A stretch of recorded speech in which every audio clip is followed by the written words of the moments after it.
현대자동차 뭐 파업하고 이랬다는 일을 뉴스나 이런 걸 통해서 보셨을지 네. 기억나시는지. 네, 기억나요.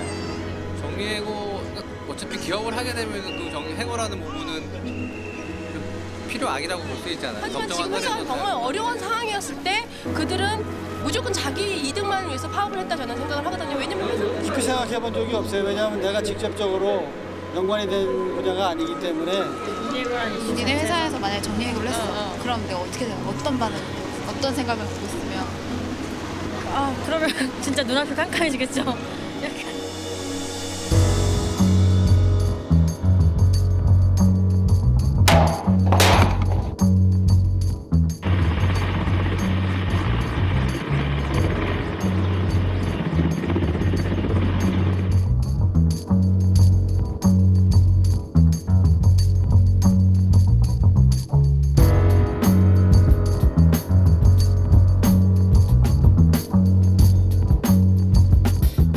전쟁 같은 출근길도 축복이다. 엄청난 특권을 손에 쥔 채 태어나지 않는 한 자본주의 사회에서 일하지 않고 먹고 살 방법은 없기 때문이다. 더구나 우리는 실직자가 300만 명에 이르고 마지막 탈출구로 전 재산을 털어 창업을 해도 그중 70%가 실패하는 나라에 살고 있다. 언제 끊어질지 모르는 동아줄에 아슬아슬 매달린 채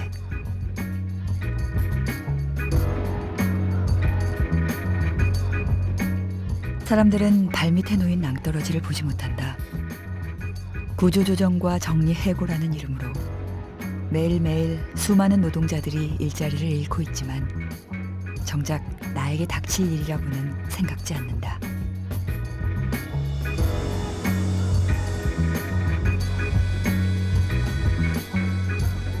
지난 여름에도 그랬다.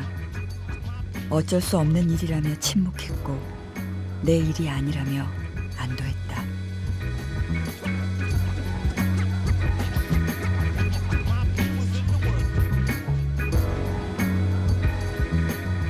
하지만 그 여름 그곳에 있었던 건 출근길을 서두르고 있는 당신과 나, 바로 우리들이기도 하다.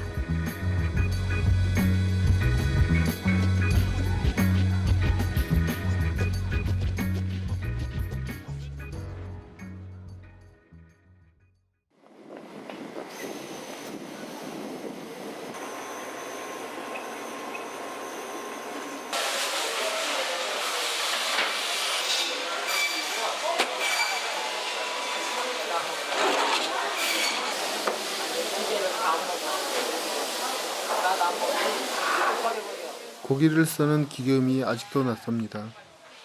이곳에서 일한 지 겨우 한 달. 나는 33살의 가장입니다.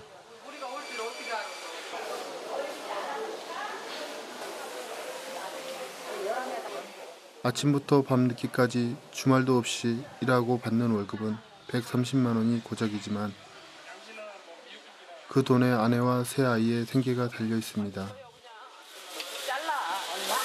뭘 잘라? 아이고 얼굴이 저거네 웃음이 조금 올라갔다. 한근이 됐죠. 한근 많이 올라갔어. 오늘 그러면 2만 원만 주셔.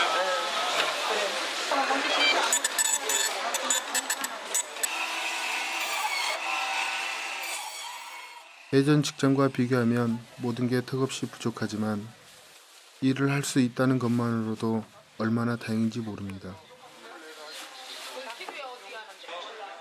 시간이 지나면 손에 익지 않은 이 일도 능숙해질 겁니다.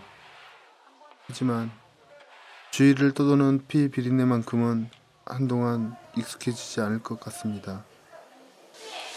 소 돼지 캔 잡으니까 수당으로 떨어지면 이게 냄새가 나요. 하루는 안 나는데 2, 3일 되면 이렇게 기름이 그가 제일 빠르기 때문에 피에도 기름이 섞여 있기 때문에 떨어지면 우리 상하니까 냄새가. 매일같이 이렇게 청소를 해요. 아침마다 청소하시는 분들. 근데도 나요.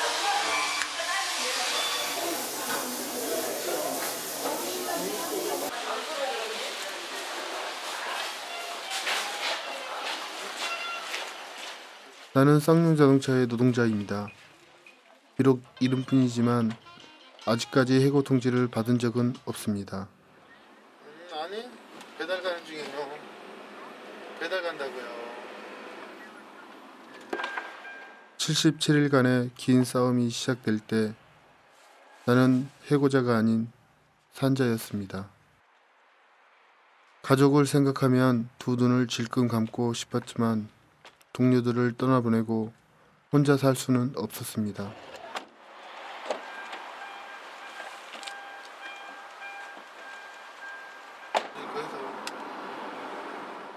다 같이 살고 싶어 뛰어든 싸움. 그 대가로 나는 공장을 떠나야 했습니다. 여전히 그리운 그곳을.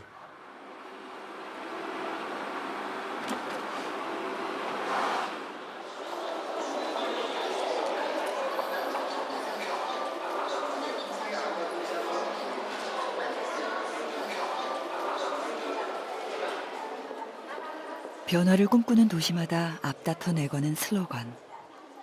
평택은 대한민국의 수많은 국제화 도시 중 하나다. 하지만 사람들이 기억하는 평택은 미군 부대 그리고 쌍용 자동차의 도시다.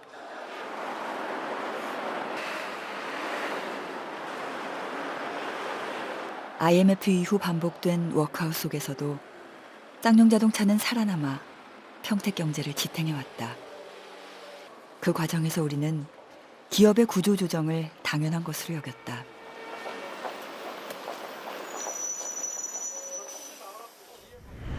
(2005년 1월) 상하이 자동차의 헐값에 매각될 때도 고용 불안에 처한 노동자들에 대한 우려보다 쌍용 자동차를 되살릴 수 있다는 기대감이 먼저였다.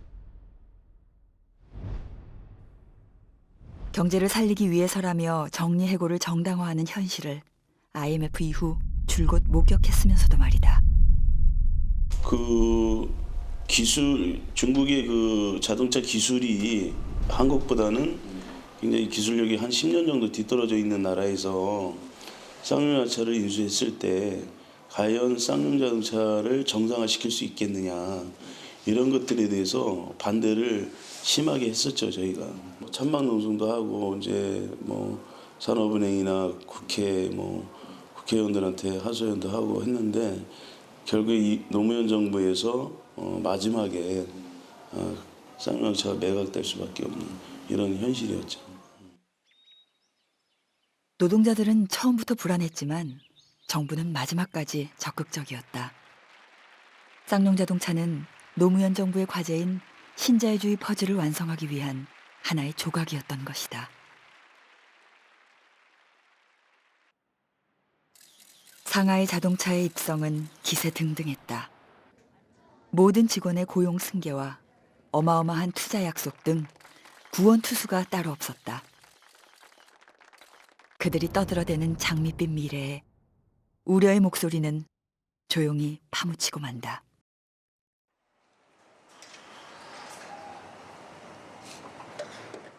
상하이 자동차는 단 하나의 약속도 지키지 않았다. 대신 구조조정의 자유를 얻었다. 비정규직을 중심으로 2,000명에 달하는 노동자들이 공장에서 쫓겨났다. 지금껏 자본이 그래왔듯 회사의 생사를 빌미로 당당히 노동자의 희생을 요구한 것이다.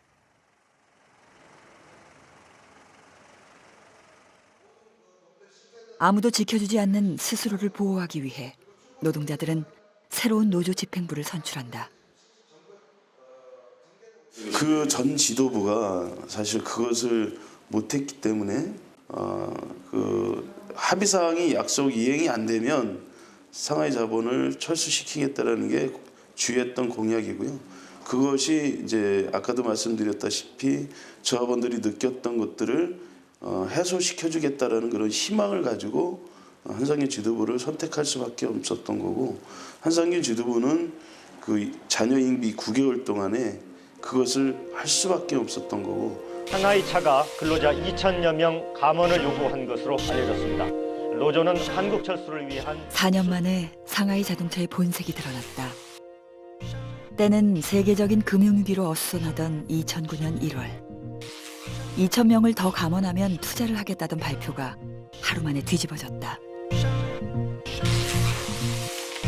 안녕하십니까. 쌍용차의 대주주인 상하이차가 쌍용차 경영을 포기했습니다. 마지못해 법정 관리를 신청한 듯 보였지만 상하이 자동차의 계산은 정확했다. 그들이 애초 목적한 쌍용 자동차의 완성차 제조 기술은 이미 본국으로 빼돌린 뒤였기 때문이다.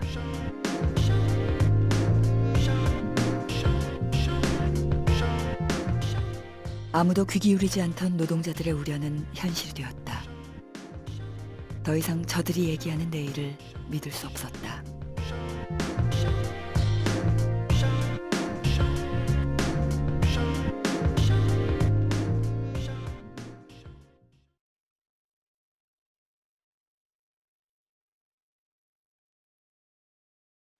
세상은 늘 노동자에게 염치를 강요한다.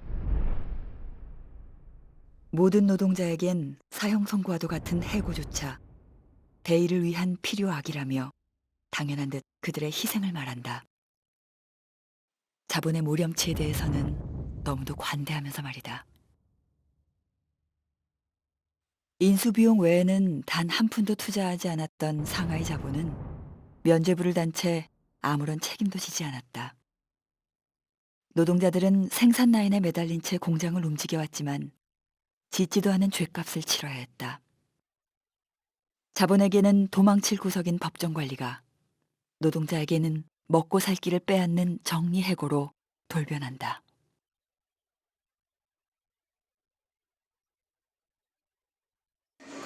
이제 파업을 하기 전에 이제 회사에서 정리해고를 한다.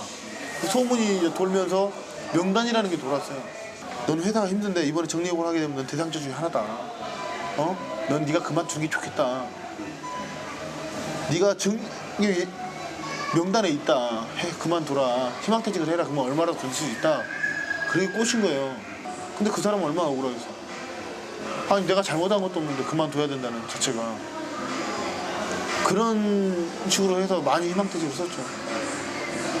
자기가 명단에 있는지 없는지도 모르고 희망퇴직 쓴 사람도 있어요. 실제로. 공장 안은 술렁이고 있었다. 일터를 떠나고 싶은 사람은 아무도 없었지만 회사는 끊임없이 희망퇴직과 해고 중에서 선택을 강요했다. 계속 일하고 싶다는 당연한 바람은 선택사항에 없었다. 그리고 오늘 어버이날이죠. 거리에서는 카네이션을 달고 계신 아버지, 어머니들 많이 뵐 수 있었는데요. 부모님들의 기쁜 표정을 고운 초봄 날씨치고는 유난히 무더웠던 어버이날. 쌍용자동차 노동자들은 가슴에 붉은 카네이션을 다는 대신 회사로 향했다. 그날은 쌍용자동차 법정관리인이 2,405명의 정리해고자 명단을 노동부에 제출한 날이었다.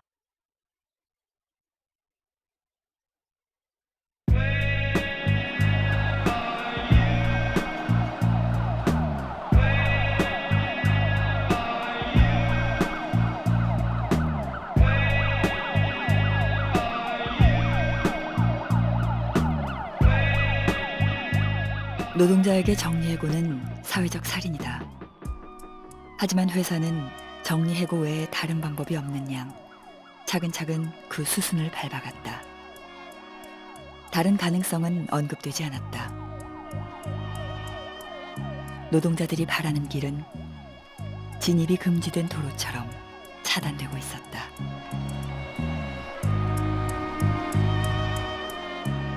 일자리 나누기와 공동담보 제출 등 노동자들은 할 수 있는 최대한을 양보했지만 자본의 모렴치는 자신들이 원하는 것 외에는 들으려 하지 않았다.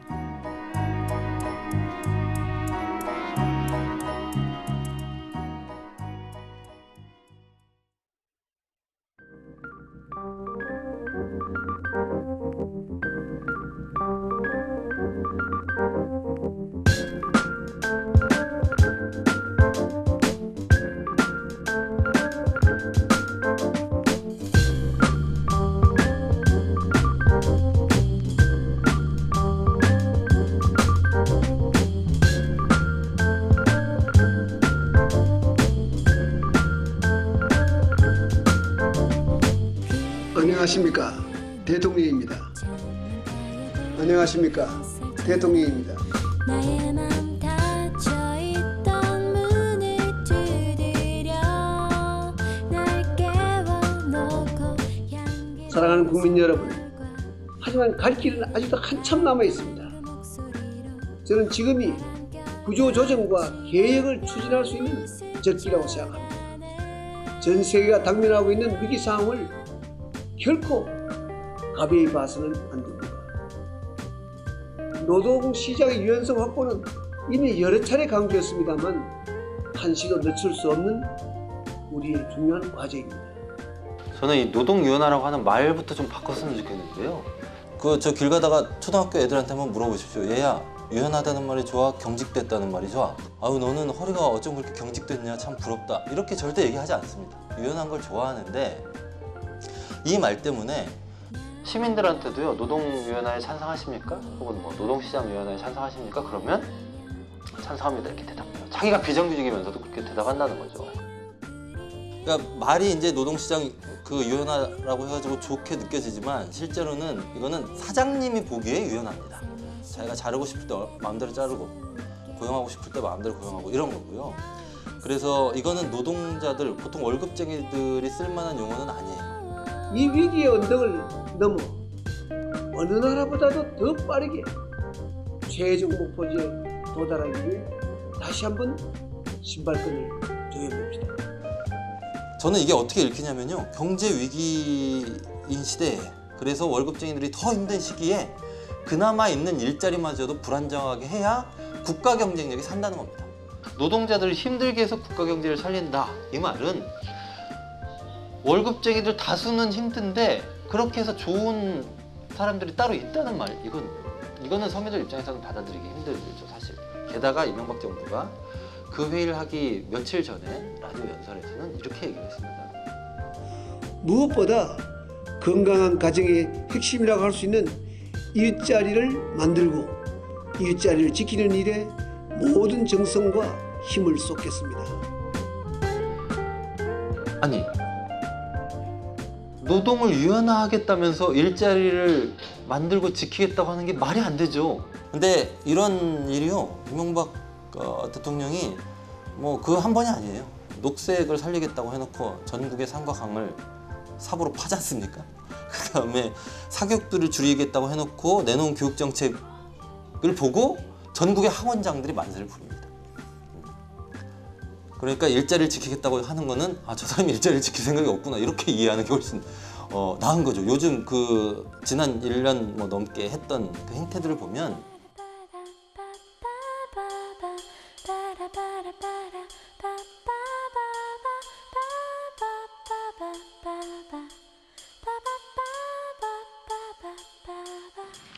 부디 우리의 일자리를 빼앗지 말길 바랍니다. 부디 우리 가족의 행복을, 우리 아이들의 미래를 더 이상 짓밟지 말아주시기 바랍니다.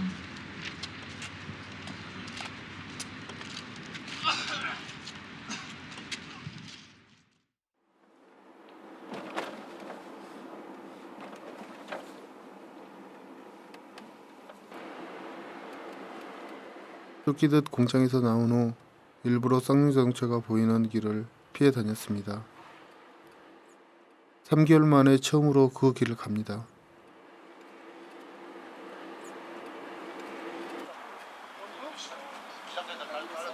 형님, 그래. 어떻게 사셨어요? 고생했어. 오늘은 나를 포함한 파업 참가자들의 징계위원회가 열리는 날입니다. 오늘 처음 하는 거였어? 저는 처음이야. 난 두 번째야. 이게 이제 오늘 해가. 내가 그냥 빵에 들었다 온 거니까 너. 너는 1차고 나 2차 이게. 그러니까 저기.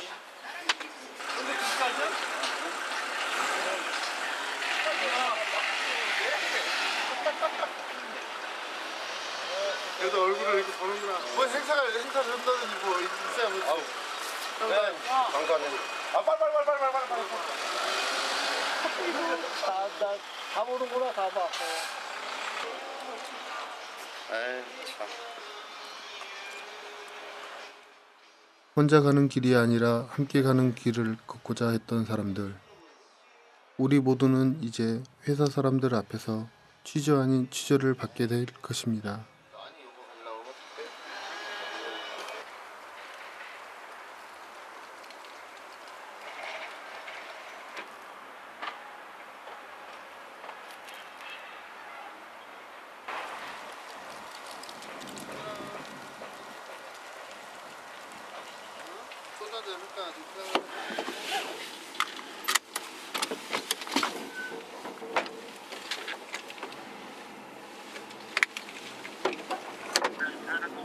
지금 금방 끝났어.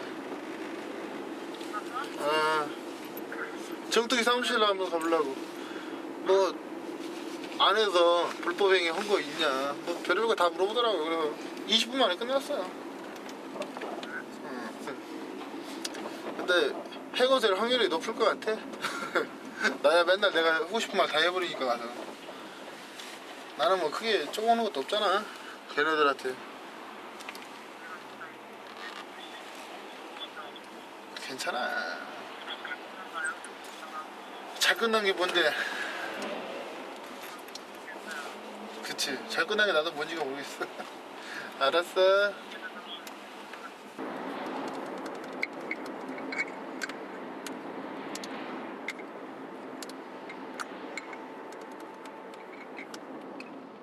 대수롭지 않은 듯 얘기했지만 마음 한 구석은 지푸라기라도 잡고 싶은 심정입니다.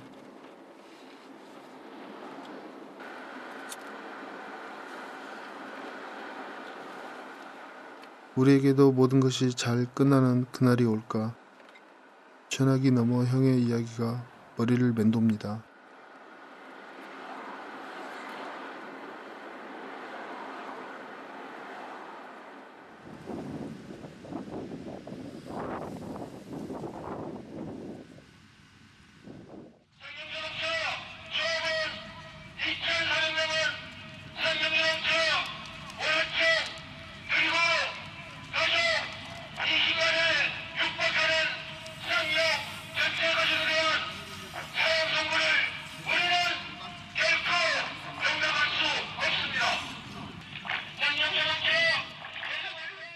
(2009년 5월 13일) 70m 높이의 아찔한 굴뚝위로 정규직 노동자와 비정규직 노동자가 함께 오른다. 기나긴 싸움의 시작이었다.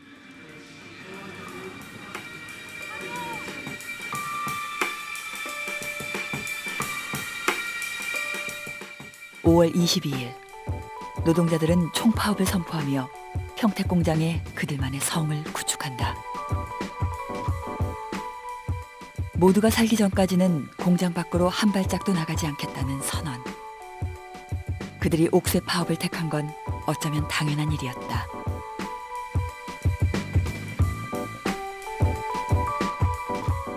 자본가에게 공장은 이윤에 따라 살릴 수도 없앨 수도 있는 생산도구다. 하지만 노동자에게 공장은 먹고 사는 생계수단을 넘어 삶 그 자체다. 공장의 주인은 바로 노동자라는 걸 증명하기 위해서라도 공장을 지켜야만 했다. 그곳엔 정규직과 비정규직 노동자가 함께였다.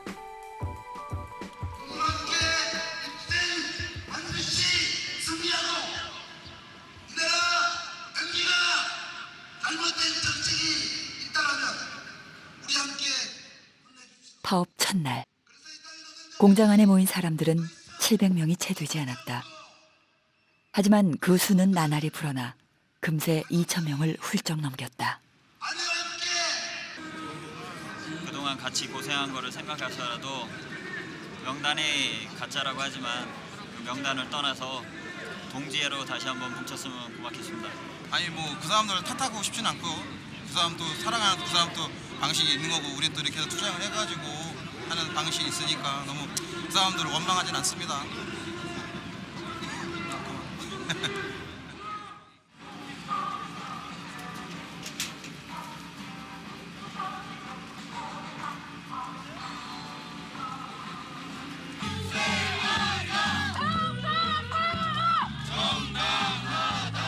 못하고 있습니다. 그래서 시청자 동지도 본관적으로 일단 대우를 좀 빼겠습니다.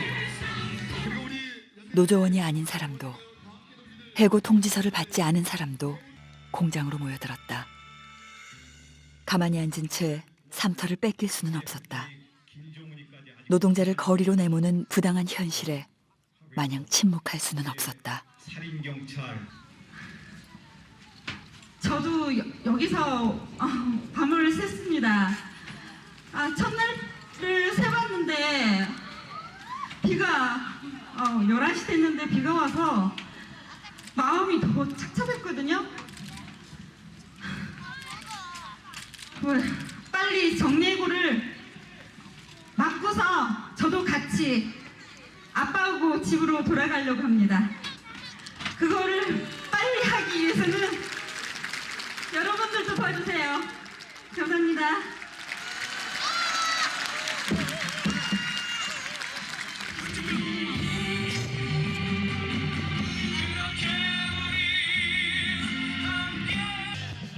공장을 지키고 싶다는 하나의 마음이 노동자들 간의 연대를 더욱 강하게 했고 가족들은 든든한 힘이 되어 노동자를 지탱했다.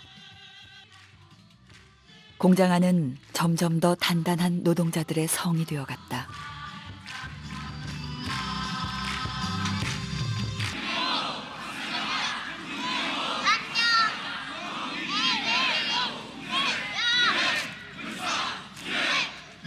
자, 갑니다. 머리에 손 얹고 갑니다.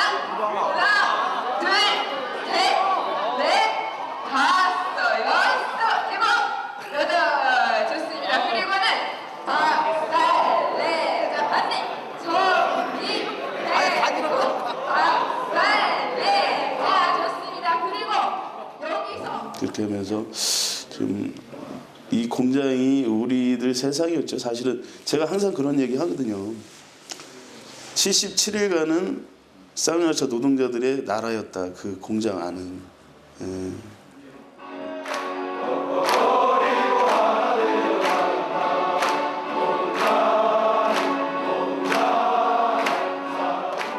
관리자들이 어떤 그 일할 때는 통제하지만 그 안에서는 우리가 자주적으로 했었고 그리고 지도부를 믿었고 이러면서 이제 서로 어떤 믿음이라는 게 생겼고요.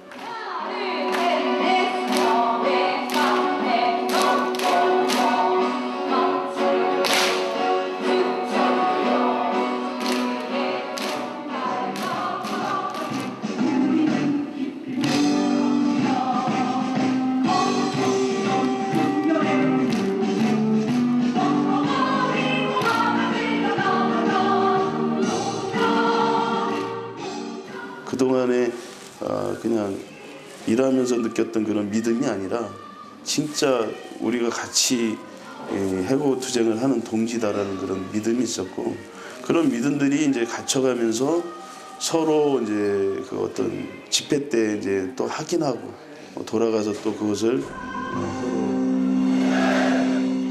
꺾어버리고 하나 되어 나간다. 승리자는 쟁취자는 단결 투쟁하여 실천하는 진짜 노동자. 너희는 정리해고하자지만 우리는 투쟁하여 철회하리라. 우리의 길은 해고 철회 조건뿐이다. 정결한 조국 강토인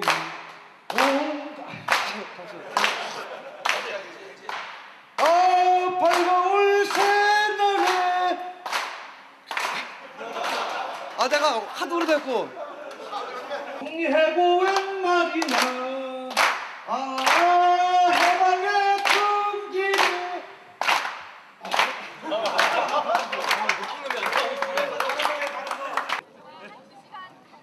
우리 그 김남석 가족을 앞으로 모시겠습니다.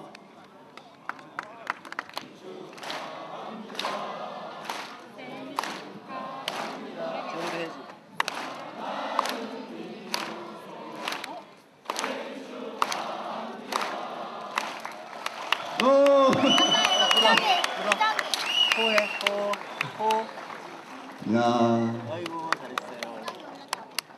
투쟁하기를 잘했습니다. 우리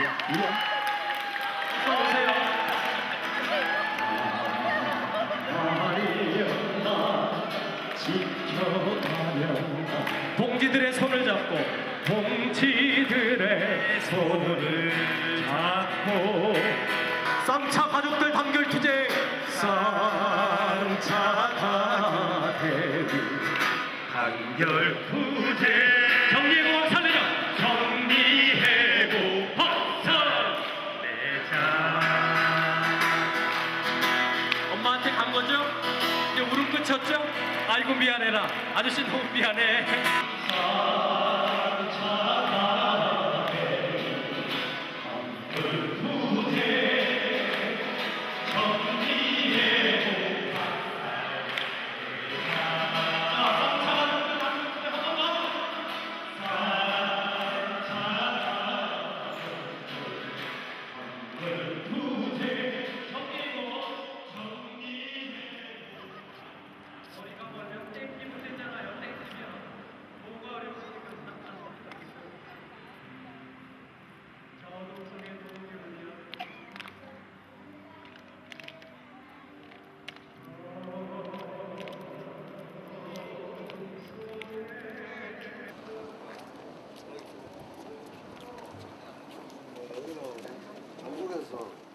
노동자들의 옥새 파업에 쌍용자동차는 직장 폐쇄와 공권력 투입 요청으로 맞섰다.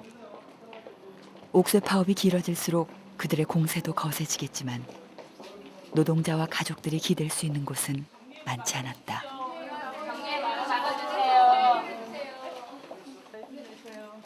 막아주세요.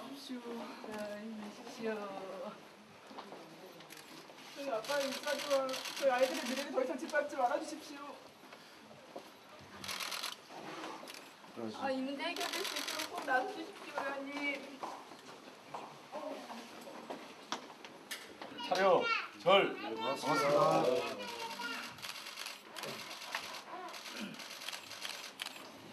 자, 이제 기자분들 좀 나가주겠습니다. 길게 얘기하지 않고 한 가지만 말씀드리겠습니다. 저희들 지금 조사 보고서에 의하면 지금 있는 떠나신 분들 1,500명을 제외하고도 지금 남아 계신 분들이 이 회사가 언제쯤 되면 채용이 가능하냐를 먼저 말씀을 드리겠습니다. 그 시점이 2017년입니다. 그러면 다시 말씀드리면 2017년이 될 때까지 저희들이 이런 인력들을 다 가지고 갔을 때 과연 제가 말씀드린 이 내 고비를 넘길 수 있느냐 반대로 말씀드리면 그런 것들을 좀 이해를 해주시고 저희 회사를 바라봐 주셨으면 하는 게 제 생각입니다. 그래서 이 정도 하겠습니다.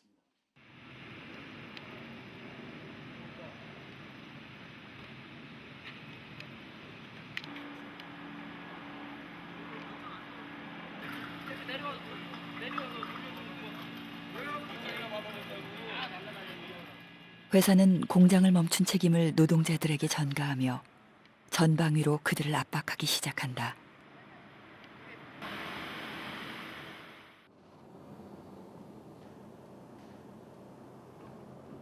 공장 밖에서는 회사가 고용한 경비업체가 공장에 진입하기 위한 기회를 노리고 있었다.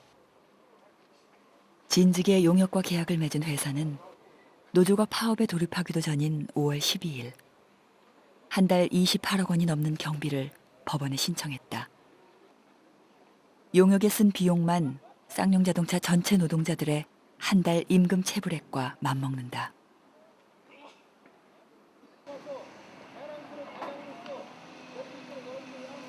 네?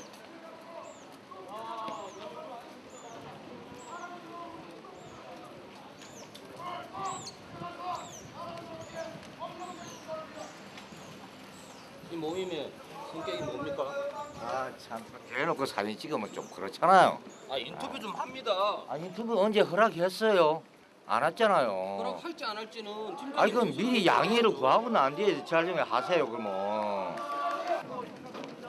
조합에서 나온 거로 버리지 마시고 한 번씩 누노 갈등을 얼마 전까지 바로 곁에서 일하던 동료들은 회사 측의 줄을 선 채 파업 참가자들을 외면했다. 해고의 위협 속에서 어쩔 수 없이 동원된 일명 산자들이었다. 그리고 밖에서 여러분들 얼마나 스트레스 받는지 알고 있습니다. 그래서 밖에 계신 사연자 두 분이 진정을 다해야겠습니다.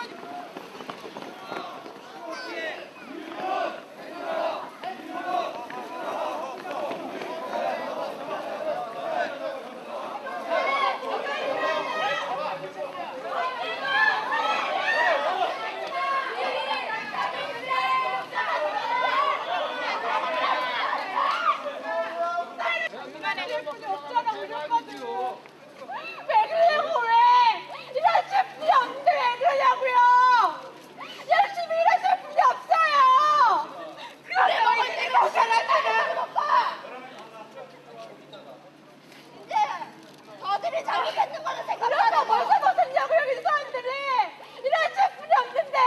자, 울지 마세요. 울지 마세요. 야 눈물을 왜 여기다 버려? 안 먹게.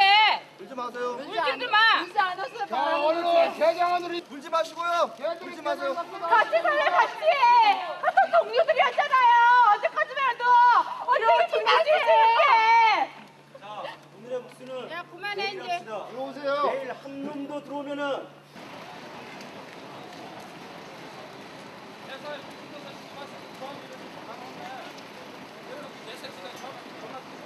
니네 동료가 동료시키나 죽었어 스트레스로. 이 자식들아.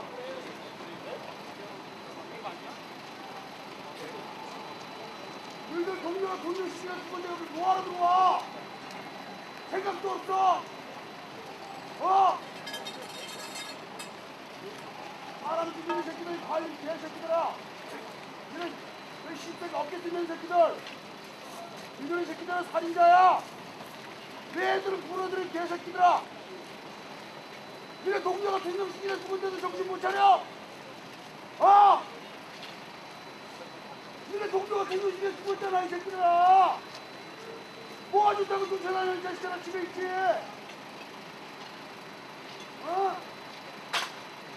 니네 동료가 동료시키나 죽은데도 그렇게 하고 싶어? 회사는 노동자를 이용해 노동자를 막으려 한다. 회사가 살아야 노동자가 살 수 있다고 위협한다. 하지만 공장 안에서 끝모를 싸움을 계속하는 노동자나 그 싸움을 끝내려 동료에게 등을 돌린 노동자나 모두 목숨 같은 일자리를 지키고 싶을 뿐이다. 이들에게도 물러설 수 없는 막다른 길. 회사의 눈밖에나 해고되는 일만은 피하고 싶었을 것이다. 10년 동안 공장에서 한숨만 가족입니다. 이게 서로 뭐 하는 짓입니까? 조합원 여러분, 관리자들이야 회사의 말을 들을 수밖에 없어서 이 자리에 억지로 나와 있다지만 조합원 여러분들은 다시 한번 생각해보시고 집으로 돌아가서 기다려주십시오. 정리하고 정리하고 우리 함께 살자.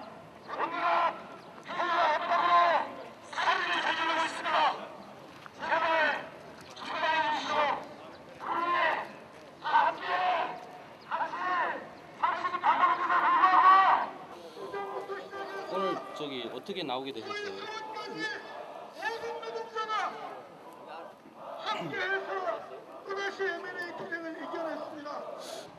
사람을 자르지 않고 정상화될 수 있는 방법이 있다면 그 방법을 찾아야 된다고 생각하시는지, 그렇지 않고 무조건 사람을 잘라서 정상화돼야만 된다, 이렇게 둘 중에 어떤 판단을 하시는 거예요? 현장에 맥주를 만드는 동지도 나오고 싶어 나오신 거예요? 네? 그냥 억지로 끌려 나오신 거예요?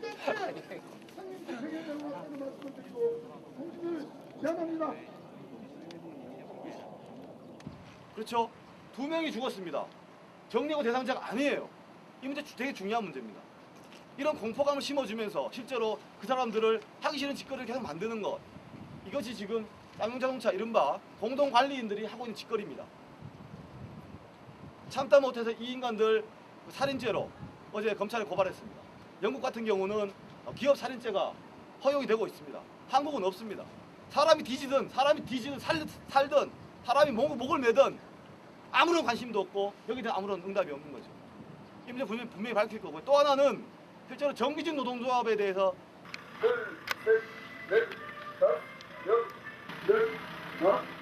공장 안에도 산자가 있었다. 혼자 살아남을 수 없다는 미안함보다 자본의 모렴치를 참을 수 없었던 사람들. 지금 당장 살아남는다 해도 언젠가는 또 노동자의 목숨을 요구할 것이다.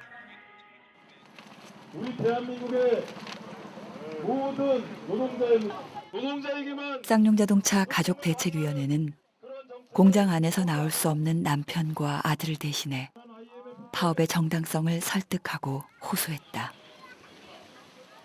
이제는 멈출 수도 돌아갈 수도 없는 길. 노동자는 공장 안에서, 가족들은 공장 밖에서 자본의 편인 세상과 외롭게 싸우고 있었다.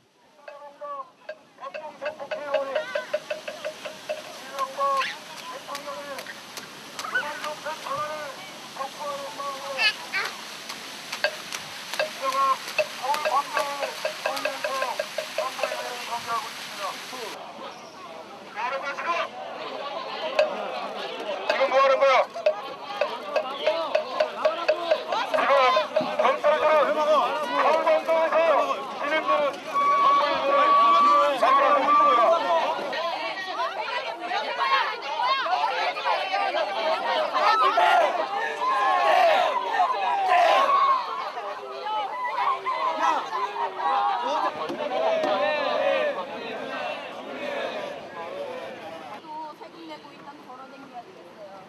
할 말이 있어서 그래. 이를 열어줘, 열어줘.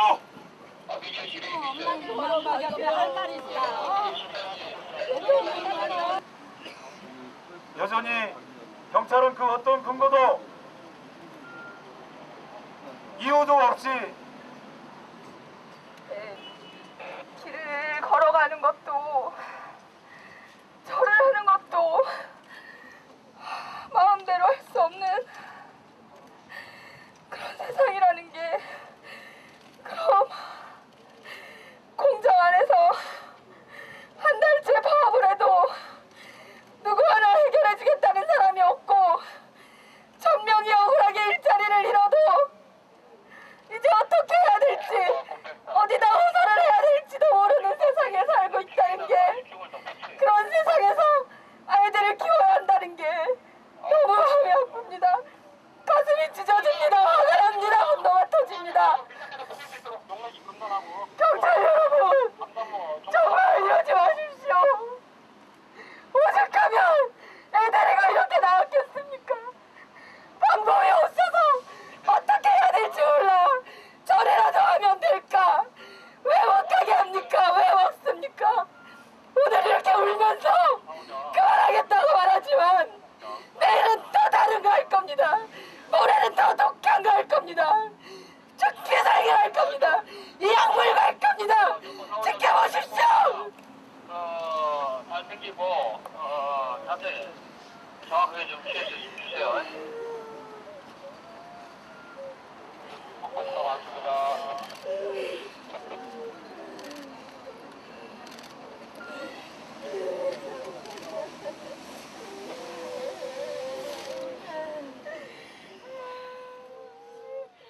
세상은 점점 그들을 잊고 있었다. 쌍용자동차 노동자들에겐 그 어느 때보다 외로웠을 2009년 6월. 세상은 온통 노란 물결에만 관심을 쏟았다.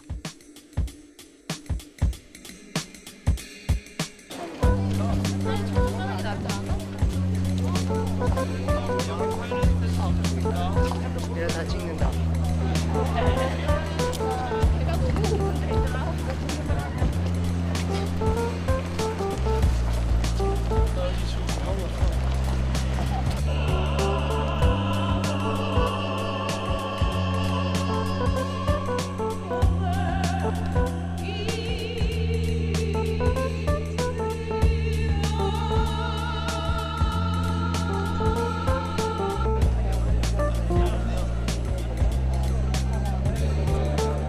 축구 경기를 합니다.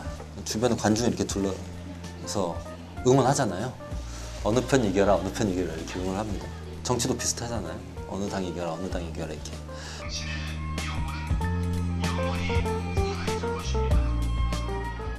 근데 만약에 그 경기장에 뛰어들면은 경찰이 와서 잡아갑니다. 이게 꼭 정치하고 똑같아요. 사람들이 정말 관심 있는 문제 혹은 정말 자신의 문제를 가지고 정치에 개입하려고 하면, 다시 말해서 경기장에 뛰어들려고 하면 그거는 안 되는 겁니다.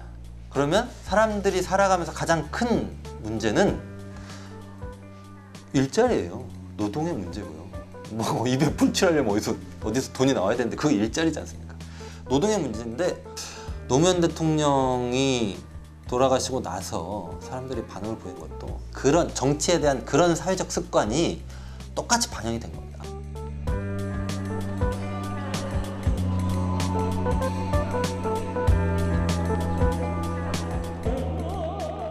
우리가 정말로 이 뭐 전직 대통령이 돌아가셔서 애도한다 이런 사람들의 마음속에 숨어있는 생각 중에 하나는 아마도 좋은 사회를 만드는 거였을 텐데요. 그 좋은 사회를 만들어야 한다는 그 생각이 정말 올바른 것이었으면 그 물결이 쌍용자동차 앞에서 넘실거렸어야죠. 노동의 문제를 정치와 연관시켜서 얘기하는 게 아무렇지도 않아야 되고 그게 상식이 되어야 된다고 봐요. 현재까지는 전혀 그렇지 않았고 쌍용차 노동자들이 당시에 받았던 철저한 소외는 이게 말하자면 정치에 대한 우리 사회의 태도, 정치가 우리 사회에 그런 식으로 영향을 미쳐왔던 그런 역사적 과정이나 이런 걸 고스란히 한번 고스란히 보여줬던 게 아닌가 싶습니다.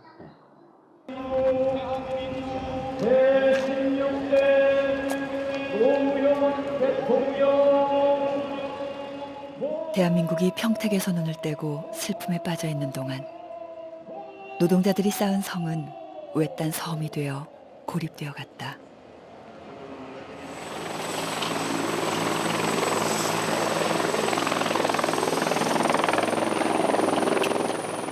자본은 그 틈을 놓치지 않았다.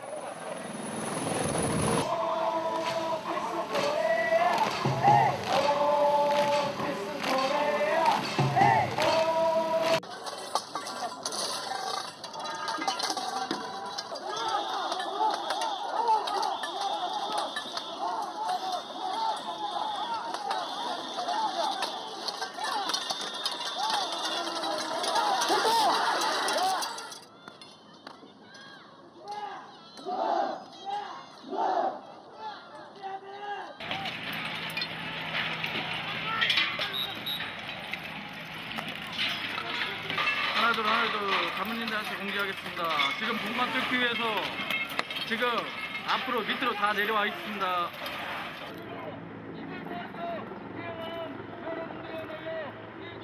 노동자들이 쌓아놓은 컨테이너는 철거되고 그 사이에 경찰과 용역이 자리 잡기 시작했다.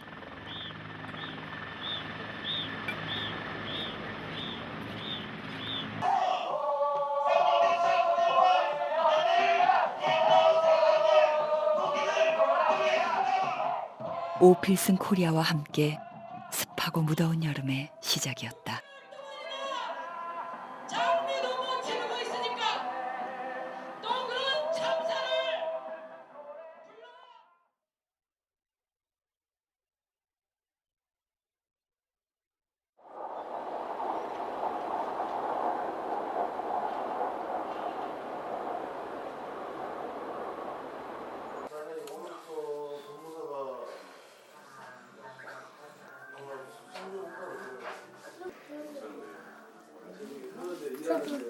보여줘?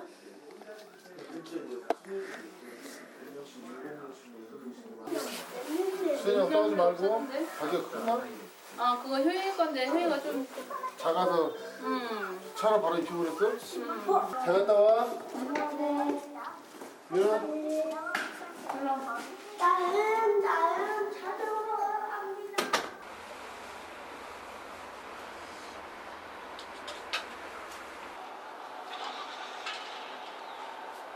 제가 일을 하던 데는 안 보이네요, 여기서.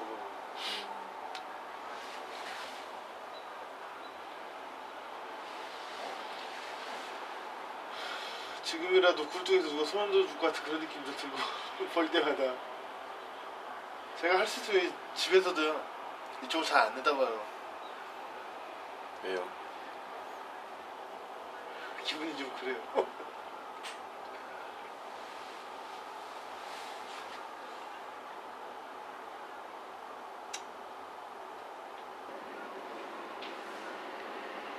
아무 일이 없다든지 지금 이렇게 된 거 아니에요?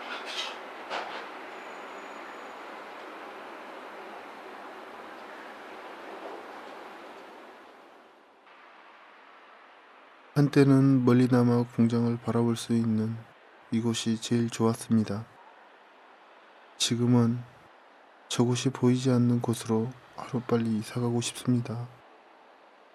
나의 인생을 통째로 바꿔놓은 공장이 마치 아무 일도 없었다는 듯이 돌아가고 있는 게 분합니다.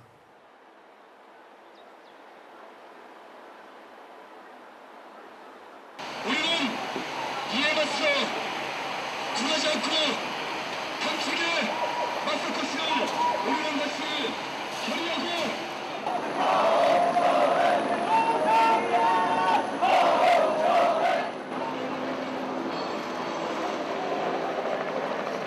인도주의, 적법 이런 얘기 많이 하시는데 실제 저 안에 계신 분들은 지금 불법을 저지르고 있는 겁니다.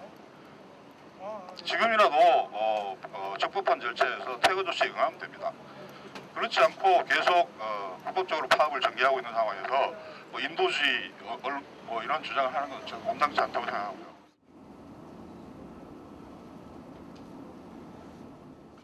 기자들을 불러놓고 회사가 엄포를 놓던 바로 그날이었다.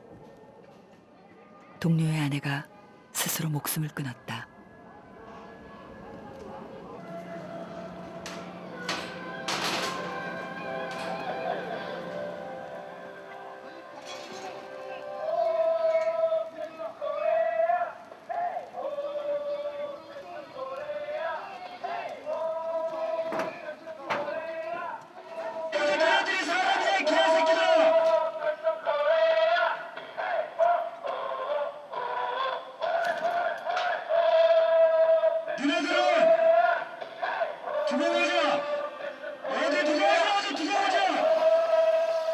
이렇게 틀어대고 그리고 새총을 쏴대는 그런 상황에서 저희가 하소연을 했어요. 제발 오늘만큼은 하지 말아라. 오늘만큼은 하지 말아라 하는데도 그들은 인간 이하의 짓들을 하고 있다라는 거죠. 그날 그렇게 하고 있었고 그래서 저희가 지도부에서 무전기를 통해서 같이 묵념도 하고 그렇게 해서 하루를 힘겹게 좀 지낸 그런 시간도 있었어요, 사실은. 울고 난리 났죠, 안에서. 지부장부터 해서 지부장 우는데 그 안에서 눈물 안 나는 사람 어디 있겠습니까? 내 형수, 그러니까 죽었다고 생각하면 해요, 그 안에서.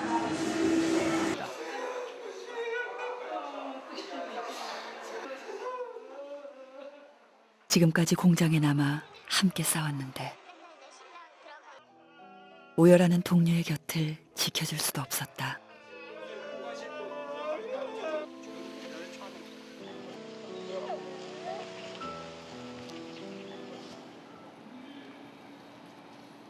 좌절을 이기지 못해 분노를 참지 못해 그동안 6명의 쌍용 자동차 노동자와 그 가족들이 허망하게 죽어갔다.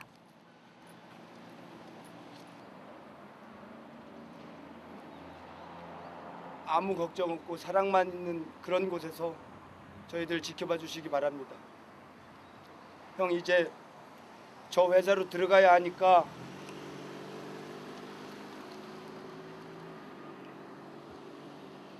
이 싸움이 한 사람의 다치는 동지 없이 아름답게 우리들의 당당함이 아름답게 끝났으면 좋겠습니다. 형 지켜봐 주세요.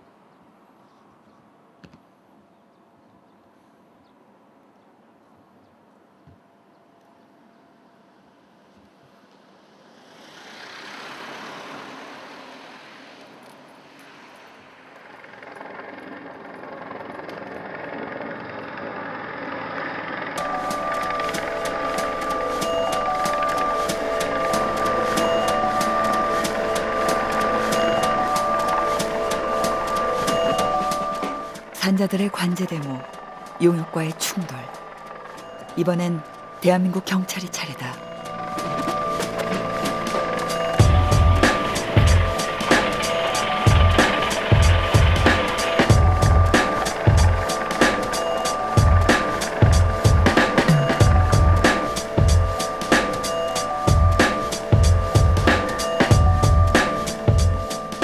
사방에서 떨어지는 하얗고 노란 액체.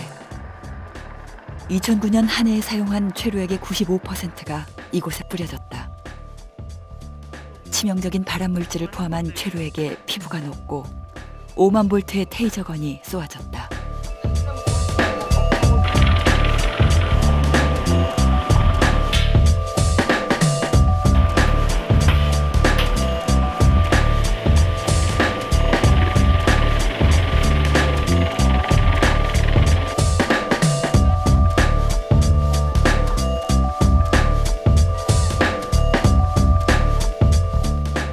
가족들은 애가 탔다.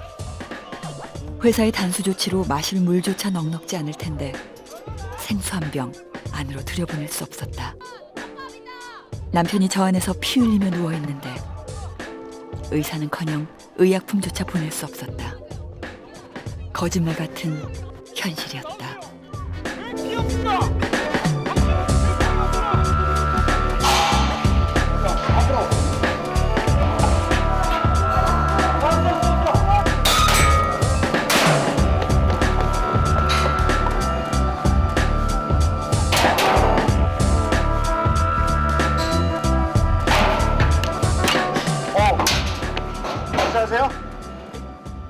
공장 안 노동자에게는 정신을 차릴 새도 아플 틈도 주지 않았다.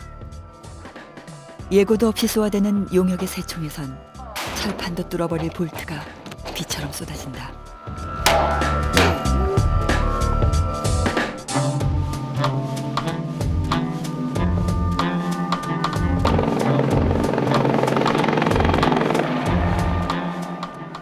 밤에는 경찰 헬기가 공장 위를 배회한다. 웅크린 채 토막잠이나마 청하고 싶어도 헬기가 뿜어내는 막강한 소음 때문에 잠을 잘 수도 없다.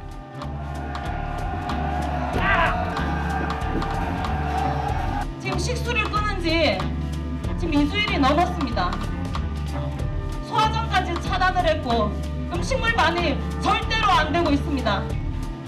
그런데 아무 이상 없다니요. 아무 이상 없이 잘들 살고 있으니 저희들 보고 좀 제발 좀 가시라고 합니다. 자신들이 알아서 하겠답니다. 무엇을 알아서 하시겠다는 겁니까?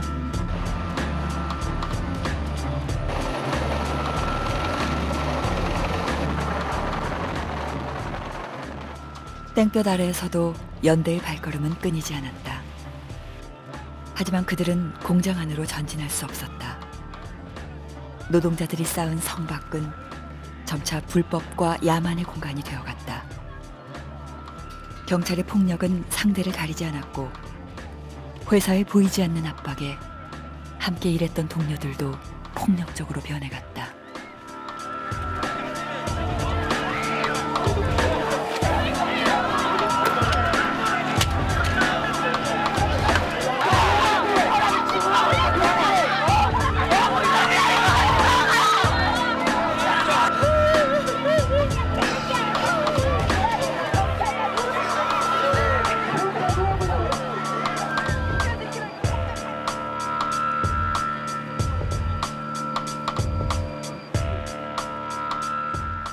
그곳에 인권은 없었다.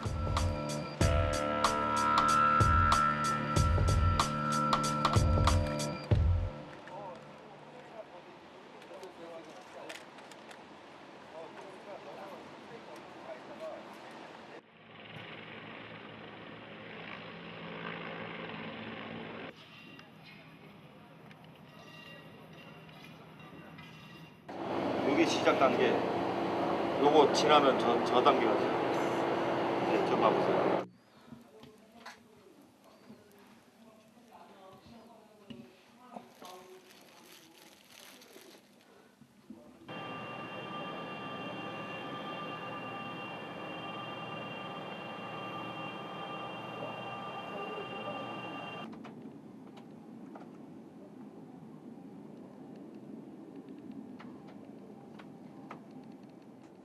저도 이제 먹지도 못하고 막 잠도 제대로 못 자니까 이제 공황기라고 그럴까 사람이 멍해지는 거 힘도 없고 제가 한 3일을 라면으로 두 끼만 먹고 3일을 한번 그 정도 누워만 있었어요.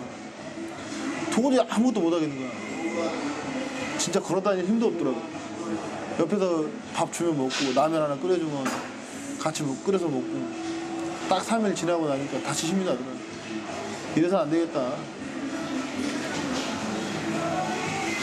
노동자들이 보면은 해고하지 말라고 공장을 점거한 거고 일자리를 지킨다고 하는 거잖아요. 그러면 그 공장을 해치려고 하겠어요? 자기 일터를? 자기가 살고자 해서 거기서 투쟁하는데?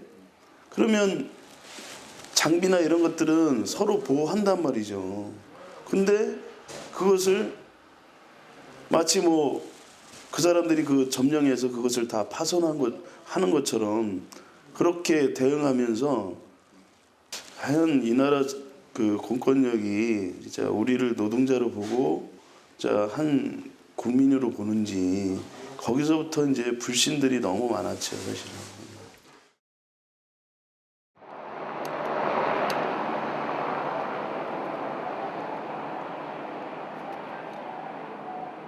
갔어?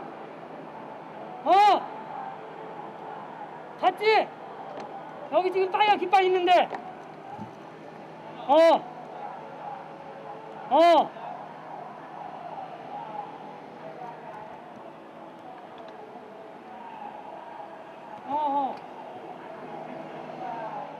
지금 우리가 이겼어. 쫓아냈어, 이 새끼들.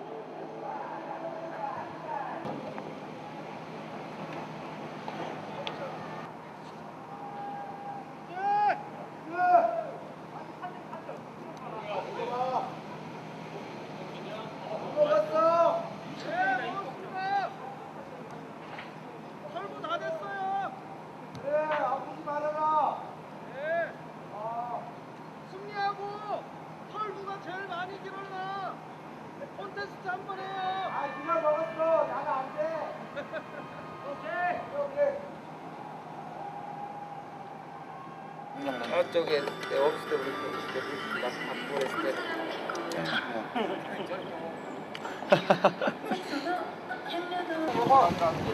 왜? 기영이 니네 보고 얼른. 안 보고. 하나 더 줘. 내려와. 내려와 그냥. 내려와. 그러니까. 잠깐만 먹을 사람들 누구? 그냥이 뭐니까 먹으라고 먹어.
소중한 동지임을 확인해 봅니다.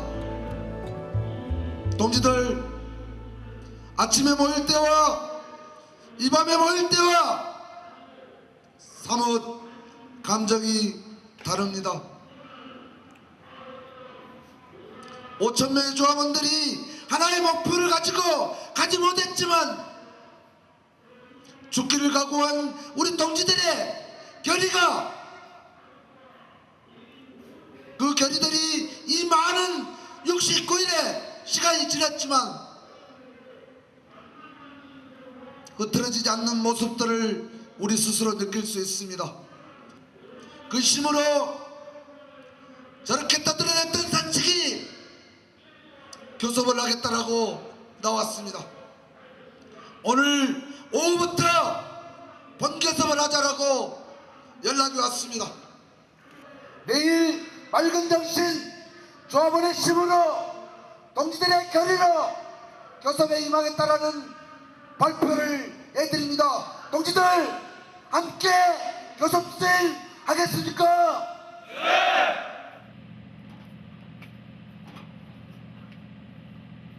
죽이네 죽여.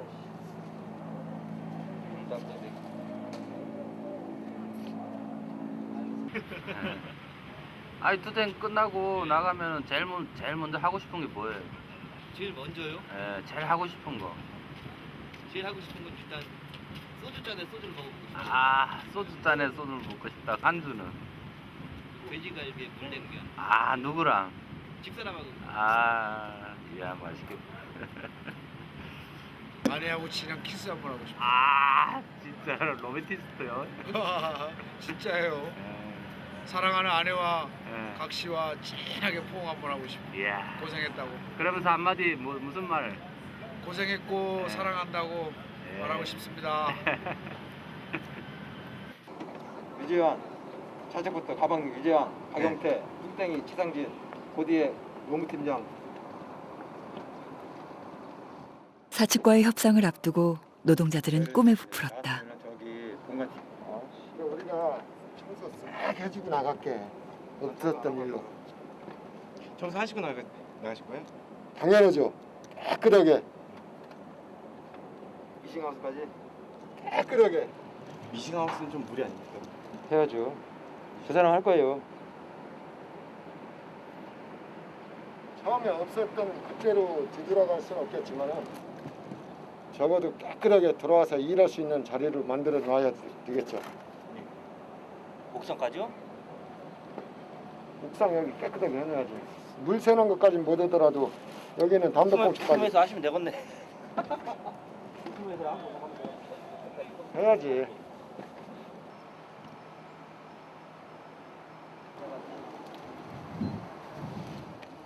길고 길었던 싸움도 이제 끝나는 것일까? 오랜만에 휴식은 달콤했다.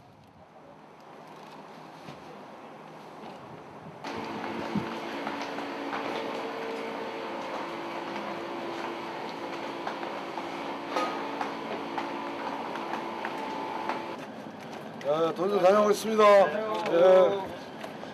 제 조합원들 한 20분 정도 만나뵀는데 기대감이 상당하시더라고요. 그동안 7차례에 걸쳐 성과 없는 노사 협상이 진행됐지만 이번엔 다를 거라는 기대에서였다.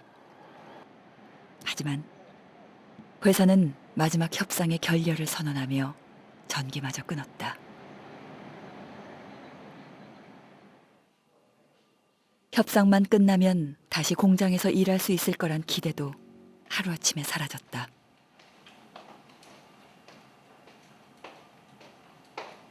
특공대 애들인데? 특공대 애들이야. 경찰 특공대와 컨테이너, 헬기. 공장 옥상에서 노동자들을 몰아내기 위한 작전은 시작되었다.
그대 떠난 그날 오후 그대 모습 잊을 수가 없네. 날 말리다 터져버린 그대 울음 초여름의 거리 비를 부르던 거리의 슬픔 시간은 다시 지나가고 야, 니네들 좀 죽었나 빨고 같이. 서서히 밀려오던 군화 소리 대검의 빛 줄어드는 시간 지쳐가던 회사 측에서도 이렇게 진짜 물러서지 않을 것 같고 저도 앞날이 있으니까 인생을 찾아야 되겠고 그래가지고 합니다. 건강하세요. 안녕하세요. 몸 조심하시고. 그대 모습 내 몸은 식어만가요. 8월 6일 정오 노사 간 최후 협상이 시작됐다. 이미 승패가 결정된 상황에서 마련된 자리는 협상이 될 수 없었다. 52%의 정리해고와 48%의 무급 휴직. 반은 죽이고 반은 살리는 협상 안에 노조는 도장을 찍는다.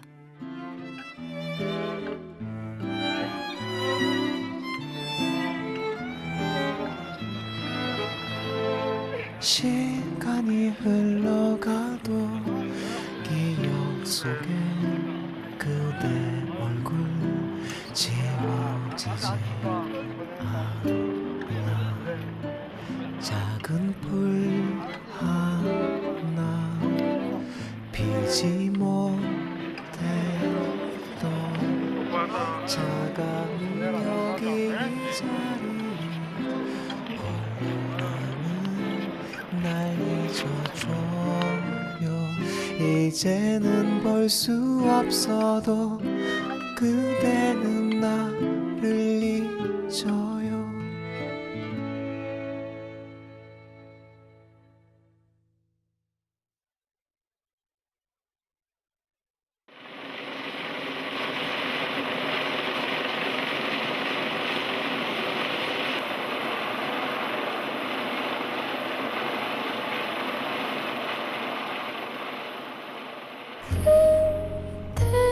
떠난 그날 오후 그대 모습 부러졌어요. 이런 상태에 맞아가지고요.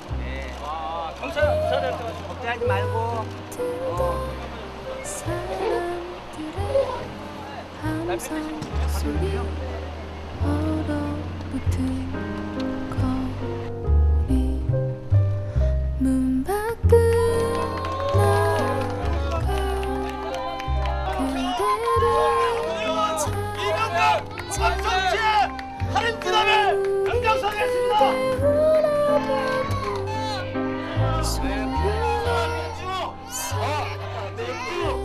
애기좀 보여줘, 애기좀. 서서히 잘했다. 그말 소리 대검의 빛 멀어지는 산 걷는 걸 비틀비틀 걷는다. 죽어가던 사람들 산을 함께 쓰러져 잠깐 만났는데 걱정하지 말라고 말만 했거든요. 버스가 왔거든요. 오지 마요 언니. 이제 건강하게 나오기만 하면 되잖아. 잘 나오실 거야 언니. 주경이 아빠 오늘 보면 꽉 껴안아주고 싶었는데 맨날 그것만 꿈꾸면서 잠들었었는데 못 그래줘서 미안해. 너무 고생 많았지. 우리 빨리 만나서 내가 꼭 껴안아 줄게. 힘내.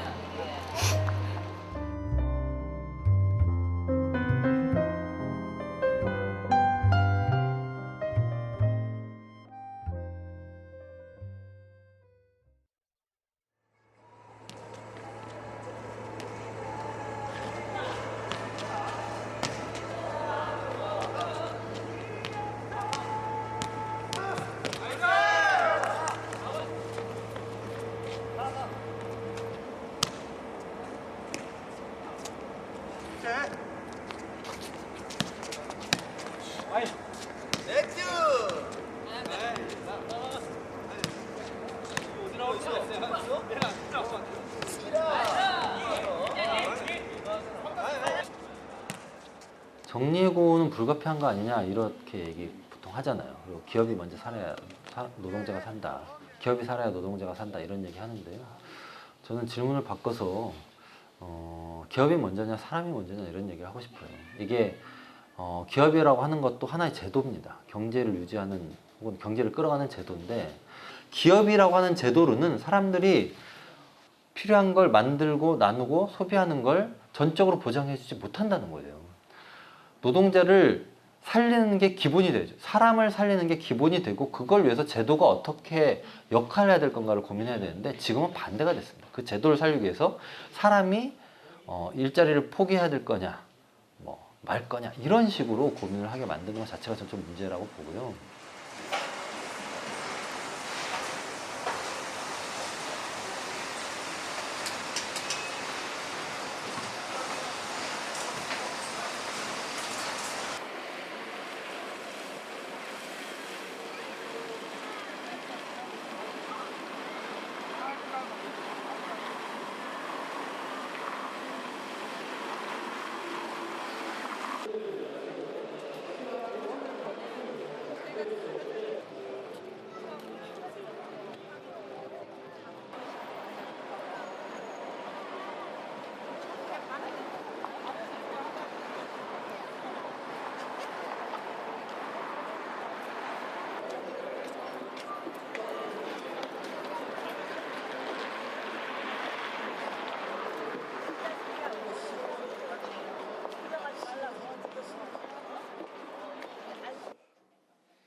내일 벌써 했다는 건데 20일 날.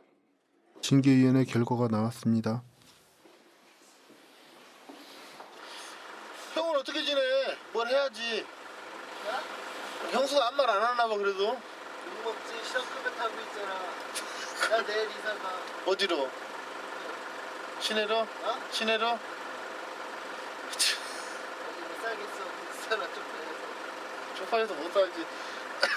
내 아는 형은 서울로 이사 갔어.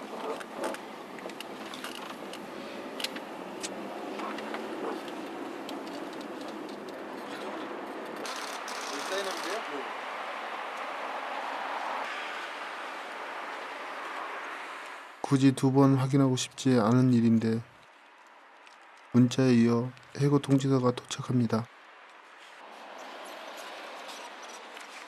깨알같이 적혀있는 해고 사유도 눈에 들어오지 않습니다. 2009년 11월 23일 오늘부로 나는 해고 노동자가 됐습니다.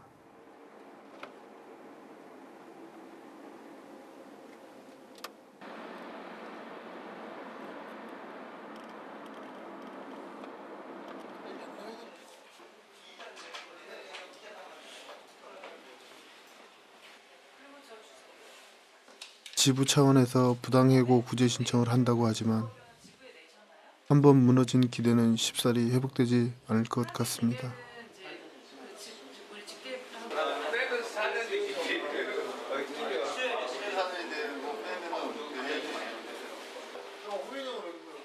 세상이 어떻게 돌아가든 우리들은 모두 저마다의 삶을 살아갈 것입니다. 먹고 사는 문제에 굴복하고 세상 편견에 좌절해도 사람은 사라지게 마련이니까. 하지만 나와 내 동료들이 물도 전기도 끊긴 공장에서 지키려고 했던 삶은 이런 게 아니었습니다. 그 여름의 패배가 오늘따라 유독 쓰립니다.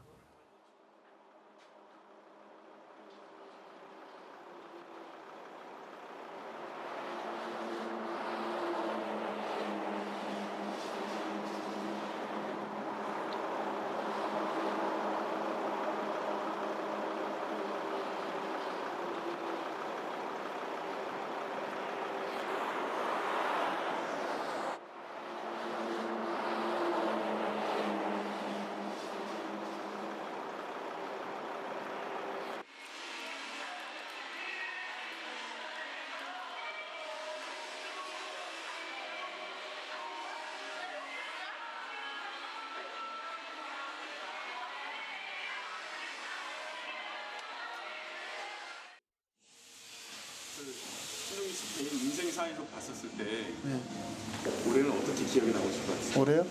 죽을 때까지 못 잊을 것 같아요. 진짜 못 잊을 것 같아요. 진짜